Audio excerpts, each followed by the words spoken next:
안녕하세요. 영화 한 잔의 주인장입니다. 오늘은 감독전으로 돌아왔는데요. 감독의 이름을 말하기 전에 제가 이 감독을 처음 만났을 때 느낌을 먼저 말씀드리고 싶습니다. 이 감독의 영화를 처음 봤을 때 사실 꽤나 당황스러웠어요. 뭔가 일어나는 것만 같은데 설명이 되지 않으니까 답답하기도 하고 지루하기도 한데 이 미묘한 불쾌감이 꾸물꾸물 올라오는 것 같았습니다. 분명히 현실적인 공간인데 어딘가 어긋나 있고 감정은 올라오는데 그렇게 터지지는 않습니다. 영화가 끝나고서야 이 이상한 감정이 긴 여운으로 남아 있는데요. 그 감각이 뭔지 궁금해서 이 감독의 영화를 계속 찾아봤습니다. 오늘 소개해드릴 감독 바로 크리스티안 페촐트입니다. 저는 개인적으로 생각해봤을 때 지금 활동하고 있는 유럽 감독님들 중에서 가장 핵심이 되지 않을까라는 생각을 감히 하는데요. 그 이유는 영상에서 차근히 설명해 보겠습니다. 그럼 거두절미하고 크리스티안 페촐트 감독전 시작하겠습니다. 이번 영상에 나오는 거의 모든 영화들의 스포일러가 있습니다. 사실 이번 영상에서는 크리스티안 페촐트 감독의 전반적인 필모그래피를 다루기 때문에 그의 영화 전체를 스포일러 할 수밖에 없습니다. 그래서 페촐트 감독의 영화를 보지 않았거나 볼 예정이신 분들, 스포일러를 피하고 싶은 분은 여기서 영상을 멈추고 영화 관람 후 시청하시길 바랍니다. 또 이번 영상을 만드는데 참고한 자료의 출처를 더보기란에 표시하겠습니다. 모든 저작권은 원 저작자들한테 있고요. 좀 더 깊이 있는 내용을 알고 싶은 분에게는 더보기란 참고하셔서 원 저작물 읽는 것을 강력 추천드립니다. 그럼 시작하겠습니다.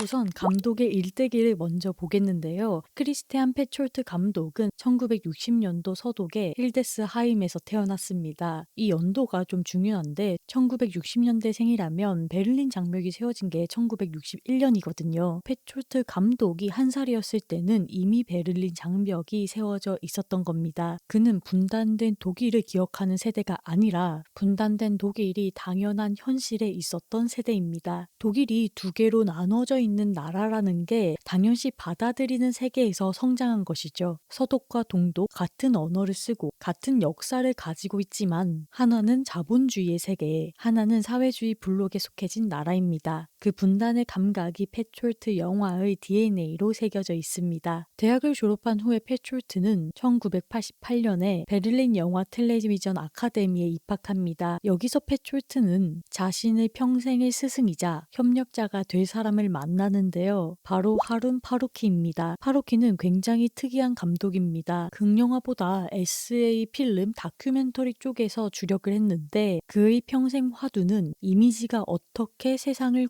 구현했는가 였어요. TV 광고, 상업 광고, 감시 카메라 영상까지 이런 것들이 어떻게 우리가 세상을 보는 방식을 결정하는지에 대해서 집요하게 파고든 사람입니다. 이 문제의식이 페촐트 감독에게 결정적인 영향을 줍니다. 단순히 잘 찍는 법이 아니라 이미지가 무엇을 보여주고 싶은지, 무엇을 감추고 싶은지 이것을 생각하는 법을 파로키에서 배웠습니다. 그리고 이 훈련은 나중에 페촐트의 영화에서 장르를 들고 와서 그 껍데기 안은 역사 비평을 집어넣는 방식으로 표현됩니다. 페촐트는 베를린 영화 텔레비전 아카데미에서 단편을 만들고 TV 영화들을 연출하면서 경력을 쌓습니다. 그리고 2000년도에 내가 있었던 나라로 본격적으로 독일 영화계의 주목을 받기 시작합니다. 이 시점에서 페촐트를 둘러싼 맥락 하나를 짚고 싶은데 바로 베를린파입니다. 베를린파는 1990년 후반에서 2000년대 초반에 걸친 독일 영화계에 등장한 일군의 감독들을 일컫는 말입니다. 토마스 아슬란, 앙겔라 샤넬레, 마렌 아데, 그리고 크리스티안 페촐트. 이들은 하나의 선언이나 운동을 한 것이 아니라요. 그냥 비슷한 시기에 비슷한 미적을 다루는 영화들이 나왔고 평단이 묶어서 부르기 시작한 겁니다. 베를린파 영화들의 공통적인 특징은 현실을 낯설게 만드는 방식에 있습니다. 근데 그것이 오히려 현실을 보여주는데요. 일상적인 공간에 일상적인 사람들인데 무언가 어긋나 있는 겁니다. 연출이 드라마틱하지도 않고요. 감정이 폭발하지도 않아요. 그런데 이상하게 무언가가 남아있는 겁니다. 나중에 페촐트 영화를 이해하는데 요게 중요한 맥락이 됩니다. 페촐트는 2012년 바바라로 베를린 국제영화제에서 은곰상 감독상을 수상하면서 국제적인 커리어를 본격화합니다. 이후에 피닉스, 트랜짓, 운딘의 어파이어, 미러 넘버 3까지 지금 유럽 영화에서 가장 꾸준하고 일관된 작가로 자리 잡고 있습니다.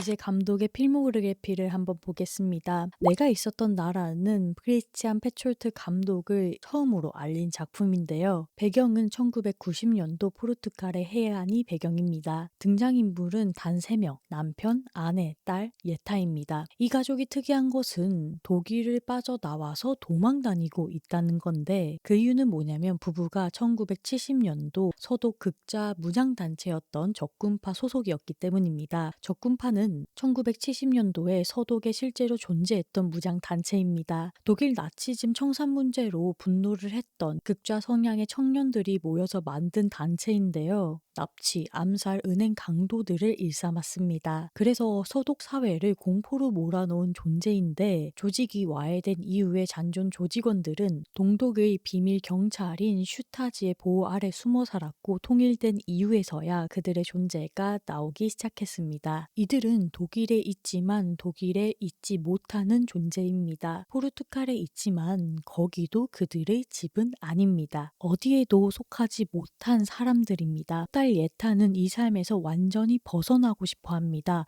평범하게 살고 싶어서요. 근데 그게 마음대로는 되지 않습니다. 페촐트 감독의 초기작의 핵심 주제가 이미 여기서 드러납니다. 경계인 것인데 안에 있으면서 바깥에 있는 속할 수 없는 상태. 이 주제는 이후 30년간 페촐트 감독의 영화 작품에서 관통하는 주제가 됩니다.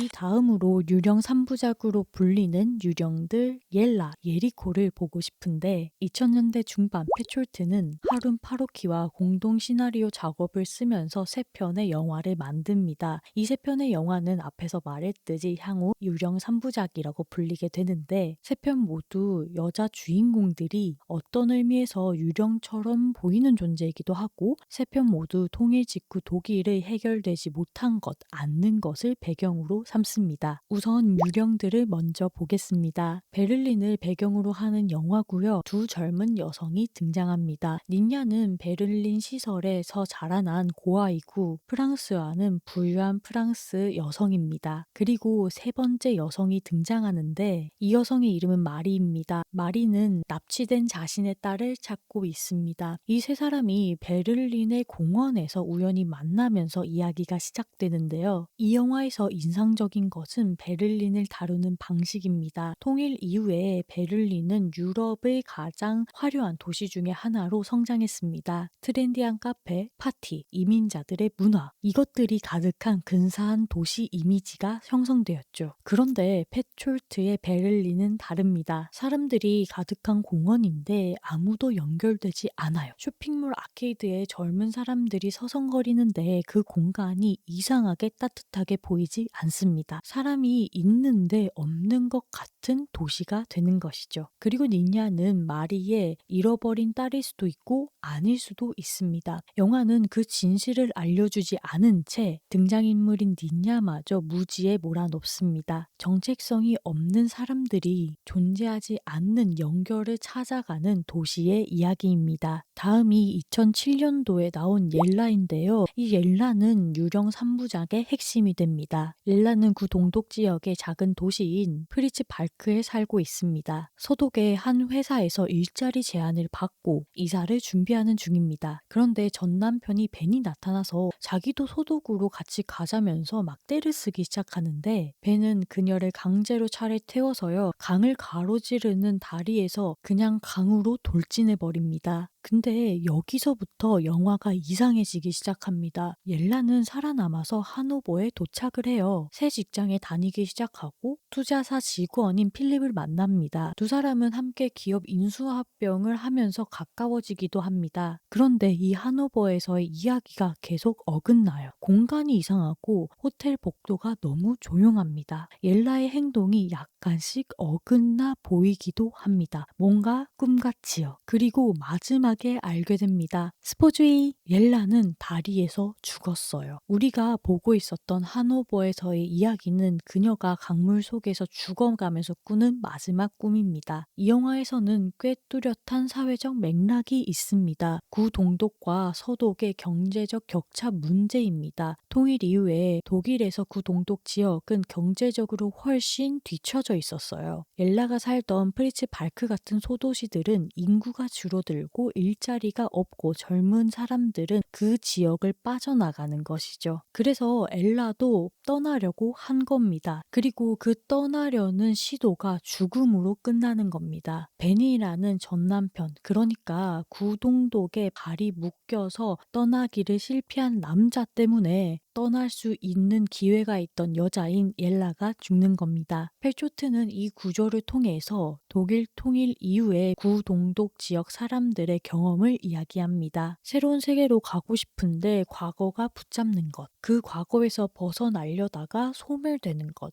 옐라의 하노버 이야기는 실현되지 못한 꿈입니다. 유령 3부작의 마지막 작품인 예리코인데요. 이 영화는 꽤 노골적인 오마주로 시작합니다. 우편 배달부는 배를 2번 올린다 라는 1934년도 소설이 있는데 미국의 하드보일드 범죄 소설의 고전입니다. 길을 잃는 남자, 그리고 부유한 사업가, 그리고 사업가의 아내 사이에서의 삼각관계, 남자와 여자가 사업가를 없애기 위해서 서로 모의하는 이야기입니다. 페촐트는 이 뼈대를 그대로 가져와서 통일 이후 독일 북부 해안가에 갖다 놓습니다. 토마스는 아프가니스탄에서 돌아온 군인이에요. 돈도 없고 일자리도 없습니다. 알리라는 터키 출신 사업가에게 고용돼가지고 케밥 가게에서 관리하는 일을 맡습니다. 알리의 독일인 아내 로라를 만나고 두 사람 사이에서 감정이 싹트죠. 이 영화의 핵심은 알리라라는 인물입니다. 알리는 이민자 출신이고 독일에서 열심히 일해서 성공한 사람입니다. 그런데 그 성공이 꽤 불안정한 기반 위에서 있어요. 도박빚이 있고 과거가 있고 아내의 사랑을 돈으로 사려고 합니다. 토마스는 알리에게서 자신보다 더 많은 것을 가진 이민자를 봅니다. 그게 이 삼각관계를 더 복잡하게 만들어요. 단순한 욕망의 문제가 아니라 통일 이후 독일에서 누가 어디에 속하는가, 누가 무엇을 가질 수 있는가의 문제가 됩니다. 유령 3부작을 나란히 놓고 보면 공통된 구조가 보입니다. 세 편 모두 여성이 주인공입니다. 세 명의 여성 모두 어딘가로 가려 하거나 속하려 합니다. 그리고 세 편 모두 그 시도는 완전히 성공하지 못합니다. 페촐트는 통일 이후 독일에서 여전히 해결되지 않은 것들, 구동독의 상처, 이주민의 자리, 정체성의 불안을 여성의 몸을 통해서 그대로 드러내고 있는 겁니다.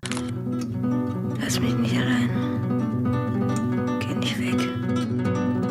Wie spät ist es?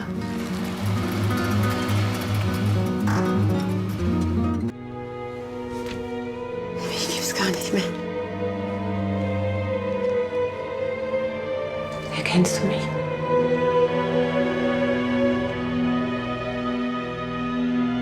Frage noch. Was war das Letzte, das Sie geschrieben haben?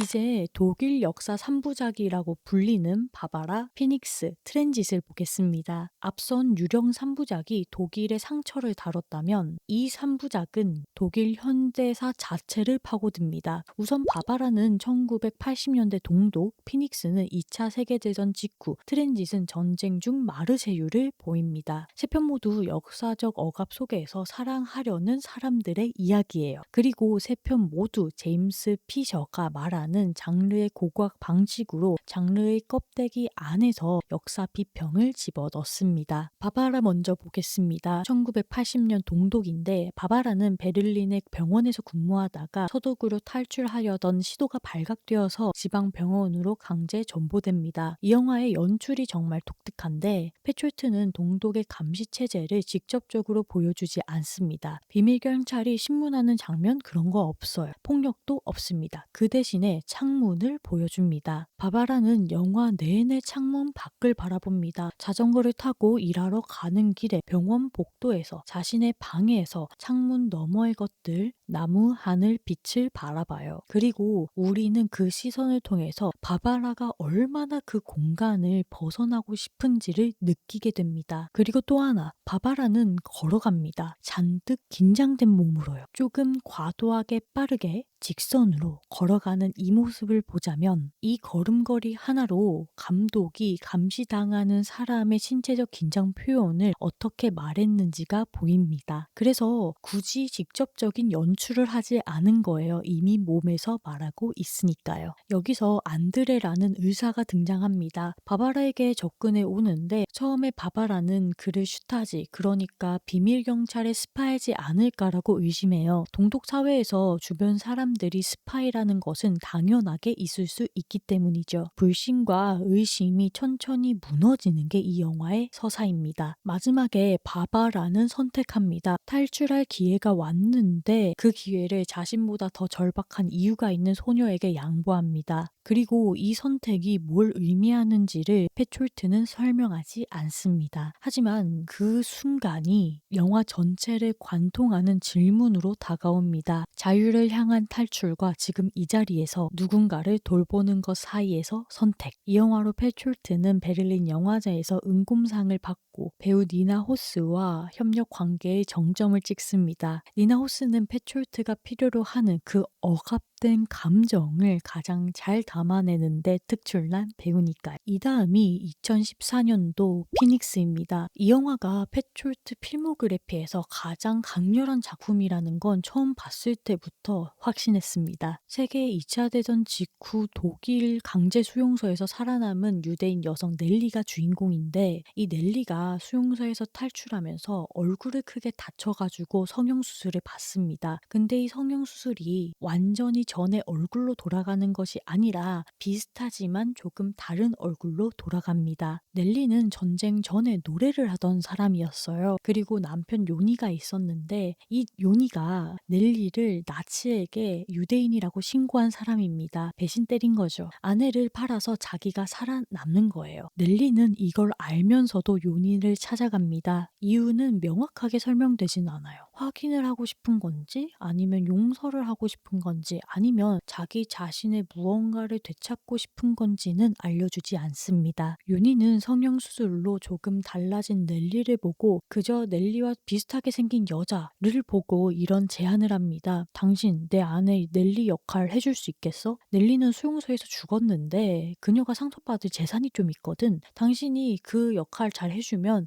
내가 돈을 같이 나눠줄 수도 있어. 넬리는 수락합니다. 자기 자신의 역할을요. 요니는 넬리를 넬리처럼 보이는 훈련을 시킵니다. 넬리처럼 걷는 법, 넬리처럼 머리를 묶는 법, 넬리처럼 손글씨를 쓰는 것까지 가르쳐주게 되는데 그 훈련이 받는 사람이 바로 넬리인 겁니다. 이 장면들의 기괴함은 단순히 서스펜스 때문이 아닙니다. 이 기괴함은 역사적 폭력이 한 사람에게 무슨 짓을 했는지를 물리적으로 표현한 겁니다. 유대인 학살은 단순히 사람들이 많이 죽은 게 아닙니다. 그것은 사람들에게서 자기 자신을 빼앗았어요. 넬리가 자기 자신의 역할을 훈련받아야 하는 것. 이게 폭력의 가장 잔혹한 형태입니다. 그리고 요니. 전쟁 이후에 독일에서 요니와 같은 사람들은 많았습니다. 자기가 한 일을 부정하고 망각하고 그저 살아남으려고 했을 뿐이야 라고 합리화를 했죠. 그는 넬리가 바로 앞에 있는데도 넬리를 알아보지 못해요. 알아보고 싶어 하지도 않고요. 마지막 장면에서 넬리가 요니 앞에서 노래를 부릅니다. Speak Low. 이 노래는 전쟁 전에 요니와 넬리가 함께 불렀던 노래입니다. 넬리는 노래를 부르면서 소매를 걷는데 있는데 그 순간 요니가 피아노 반주를 멈춥니다. 그리고 알아본 겁니다. 페촐트는 이 순간에 아무것도 하지 않습니다. 설명도 없고요. 극적인 대사도 없습니다. 그저 무너지는 요니의 얼굴과 그걸 바라보는 넬리의 얼굴만 있습니다. 그래서 이 영화에서는 자기 유령화라고 하는 개념이 가장 명확하게 드러납니다. 넬리는 살아있지만 살아있지 않아요. 자기 자신이지만 자기 자신이 아닌 사람으로 존재하도록 강요당하고 있습니다. 외부에서 유령이 들러붙은 것이 아니라 넬리 스스로가 자기로부터 분리된 유령이 된 것입니다. 그 다음에 트랜짓인데 이 영화는 처음 봤을 때 꽤 혼란스럽습니다. 그 혼란이 의도적이라는 것을 알아차릴 때까지는 조금 시간이 걸립니다. 원작은 1944년 발표된 안나 제거슨의 소설입니다. 제거스 본인이 나치 독일에서 도망쳐서 마르쉐유에서 출국 허가를 기다리면서 쓴 소설입니다. 그러니까 세계 2차 대전 중에 마르세유에서 비자 허가서를 기다리는 난민의 이야기인 거죠. 페촐트는 이 소설을 현대 마르세유로 가져옵니다. 그런데 내러티브는 원작 그대로 들고 옵니다. 현대 마르세유에서 2차 세계대전 당시처럼 비자 사무소를 전전하고 파시스트 정권의 수사관에게 쫓기고 배를 타려는 사람들이 등장합니다. 2010년대의 거리와 카페에서 1940년도에 공포가 있는 겁니다. 이 시대의 혼합이 굉장히 낯설게 느껴집니다. 처음에는요. 스마트폰을 쓰는 사람이 나치를 피해서 달아나고 있다는 게 말이 안 되잖아요. 그런데 이 혼란은 바로 페촐트가 의도한 겁니다. 페촐트가 묻고 싶은 것은 이겁니다. 2018년 유럽을 가득 메우고 있었던 시리안 난민들의 처지와 1940년대 마르세유에서 비자를 기다리던 유저인들의 처지가 뭐가 다른가? 둘 다 비자를 기다리고 있습니다. 그리고 둘 다 허가가 나지 않습니다. 둘 다 갈 곳이 없습니다. 둘 다 죽거나 죽을지 모르는 상황에 살고 있습니다. 이 방식을 발터 벤야민의 역사 서술 개념과 연결해보면 벤야민은 역사를 선형적으로 읽는 것, 과거는 과거이고 현재는 현재라는 방식을 거부했습니다. 그 대신에 과거와 현재가 번개처럼 하나가 된 순간에서 충돌하는 지금 시간을 말했습니다. 페촐트의 트랜짓이 바로 이 구조입니다. 1940년대 마르세유와 2018년도 마르세유가 하나의 화면 안에서 충돌하는 순간, 그 충돌 속에서 역사가 여전히 반복되고 있다는 것을 보여줍니다. 독일 역사 3부작 3편을 이렇게 놓고 보면요. 하나의 흐름이 보입니다. 바바라는 현재의 억압 속에서 떠날 것인가 머물 것인가를 묻고요. 피닉스는 폭력의 역사 이후에 자기 자신으로 돌아올 수 있는가를 묻고 있습니다. 트랜짓은 그 역사가 지금도 반복되고 있지 않은가를 묻고 있습니다. 그리고 3편 모두 그 속에서 사랑이 생겨요. 억압 속에서 자기를 잃어버린 상태에서 어디에도 갈 수 없는 상태에서 사랑이 피어지는 겁니다.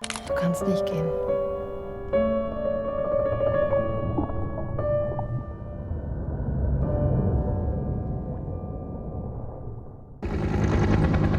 Wir kriegen das Feuer nicht unter Kontrolle. Felix meinte, dass heute Nacht das Meer leuchtet. Hast du es schon mal gesehen? Ja. Komm doch mit. Guten Morgen. Ich bin so froh, dass du da bist. Kann ich vielleicht auch hier bleiben? Ja. Könnte ich vielleicht mitstreichen? Begleitest du Laura nach Hause? Bei dem Untergrund wirklich die oberen Futterkontrolle.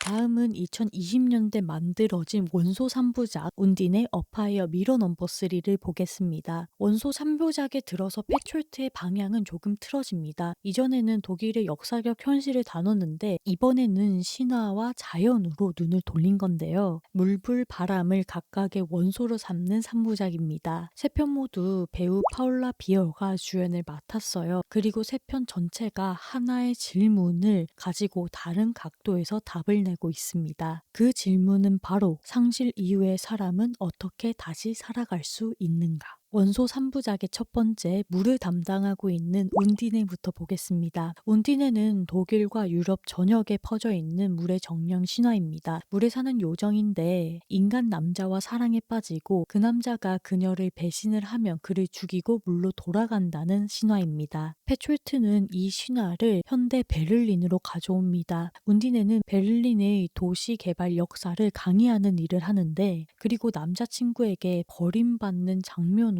영화가 시작합니다. 남자친구를 만나는 카페 주소에서 돌연 사고가 나면서 운디네는 잠수사 크리스토프를 만납니다. 두 사람은 가까워지고요. 크리스토프와 추중 장면이 이 영화의 가장 아름다운 부분입니다. 물속에서는 시간도 다르게 흐르고 지상에서의 규칙도 적용되지 않습니다. 두 사람이 서로 바라보는 방식도 달라요. 페촐트는 이 수중 공간을 신화와 현실이 겹쳐지는 지점으로 만듭니다. 재밌는 건 운디네의 직업입니다. 도시 역사학자로 그녀는 베를린이 어떻게 지금 모습이 되었는지를 강의합니다. 베를린 왕국의 재건, 동독 시대의 건물들, 통일 이후 개발들 이런 것들을 설명을 하는데 그녀의 직업 자체가 도시의 역사를 가시화하는 일입니다. 유령론의 언어로 말하자면 과거가 현재에 어떻게 출몰하는지를 직업으로 갖는 사람인 거죠. 그리고 이 작품으로 파울라 베어는 제70회 베를린 국제영화제에서 은곰상 여우주연상을 받았습니다. 다음이 어파이어입니다. 어파이어는 독일 원제로 보면 빨간 하늘이라는 뜻인데 발트 인근 숲 별장에서 일어나는 일입니다. 주인공이라고 볼 수 있는 소설가 레오는 원고를 마무리하러 그 별장에 갔습니다. 같이 온 친구 펠릭스가 있고 레오는 모르는 여성인 나디아가 있습니다. 그리고 나중에 합류하는 구조대원인 데비드가 있습니다. 이 네 명이 별장에서 며칠을 보내는 겁니다. 그런데 인근에서 산불이 나고 있어요. 처음에는 먼 곳 이야기 탔는데 점점점 가까워집니다. 하늘이 빨개지고 공기에서는 매캐한 연기 냄새가 납니다. 레오는 원고에만 집착해요. 자기 원고가 좋은지 나쁜 건지는 모르고 다른 사람들의 삶에도 관심이 없습니다. 나디아가 어떤 사람인지도 관심이 없어요. 그냥 원고, 원고, 원고 이렇게 원고만 바라보는 처돌이입니다. 그런데 여기서 웃긴 거는 나디아도 작가예요. 심지어 레온보다 더 좋은 작가입니다. 그리고 그녀는 글을 쓰는 것만큼 세상을 바라보고 느끼고 있습니다. 산불의 냄새를 맡고 구조대원 데비드의 삶에 관심을 갖고 해변으로 나와서 수영도 합니다. 이 영화의 핵심 비판은 명확합니다. 예술가가 세상으로부터 눈을 돌릴 때 무슨 일이 생겨나는가. 레온이 원고에 매달리는 동안 숲은 불타고 있었습니다. 그리고 그가 놓친 것들, 나디아와의 관계, 데비드의 이야기, 자기 주변 사람들의 삶은 회복되지 않습니다. 문화기호학자 유리 로트만의 틀로 분석하자면 로트만은 문화가 보기와 쓰기 두 기능이 교환되는 공간이라고 봅니다. 보는 것이 쓰는 것을 만들고 쓰는 것이 다시 보는 것을 바뀌는 방법으로요. 레오는 쓰기만 알고 보기를 모르는 사람입니다. 그리고 볼 줄 모르는 사람은 결국 제대로 쓸 수도 없어요. 어파이어의 배경에는 기후위기가 있습니다. 산불은 그저 서사적인 장치가 아닙니다. 지금 현실에서 기후변화로 인해서 유럽의 산불이 매년 더 심해지고 있어요. 페촐트는 그 현실을 배경에 깔고 예술가의 자기 고립을 비판하고 있는 겁니다. 마지막으로 작년 2025년도에 개봉한 미러 넘버 3를 보겠습니다. 2025년 칸 영화제 감독 주간에서 세계 초연된 원소 3부작의 완결편인데 한국에서는 2025년 10월에 개봉했습니다. 제목부터 좀 풀어드리자면 미러 넘버 3는 모리스 라벨이 1905년에 작곡한 피아노 모음곡 미로와르의 세 번째 악장 바다 위 조각배를 의미합니다. 라벨의 이 곡은 바람에 흔들리는 배의 움직임을 피아노로 표현한 겁니다. 재밌는 건 피닉스에서 넬라가 마지막에 부르는 노래 스픽 로우가 라벨의 멜로디에서 영감을 받아서 만들어진 노래입니다. 그러니까 페촐트가 자신의 필모그래피를 음악으로 연결시키는 방식을 볼 수 있는 것이죠. 이야기는 이렇습니다. 베를린의 피아노 전공 학생 라우라는 남자친구와 차를 타고 가다가 심한 교통사고를 겪습니다. 남자친구는 그 자리에서 직사했지만 라우라는 기적적으로 살아남습니다. 눈을 떴는데 낯선 천장이 반겨주고 있죠. 그 집의 주인은 중년 여성인 베티입니다. 베티는 친절한 이웃집 같아요. 그런데 조금씩은 이상합니다.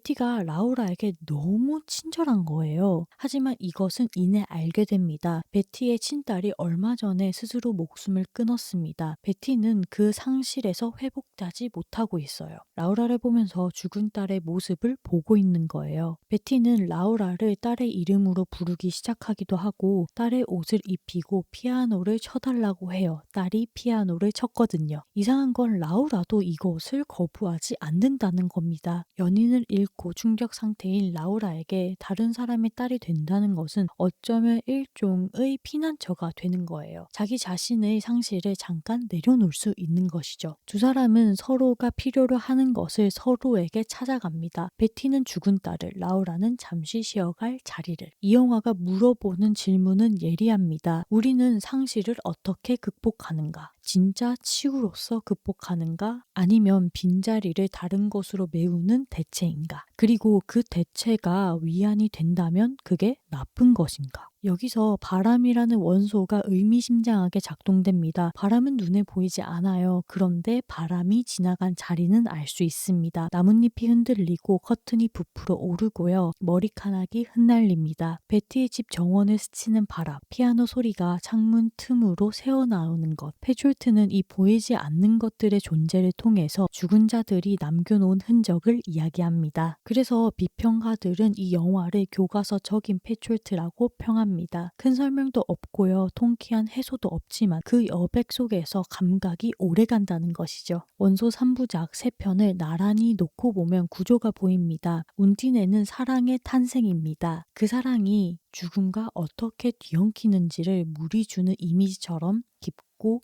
잠기고 어딘가로 흘러보이게 보입니다. 어파이어는 파괴입니다. 태워버리는 것, 눈을 감고 있는 동안 타버리는 것들, 그리고 그 불이 지나간 남은 것들. 미러 넘버 3는 그 이유입니다. 파괴 이후에 사람들이 어떻게 살아가는가. 바람처럼 보이지는 않지만 흔적을 남기는 것이죠. 물이 시작이고 불이 파괴이고 바람은 잔존입니다. 세 영화 모두에 출연했던 파울라 베어는 3편의 영화 가운데에서 여성을 연기했어요. 3부작이 진행될수록 그 여성이 얼마나 깊어지는지도 그 이 3부작을 즐기는 방법 중에 하나입니다.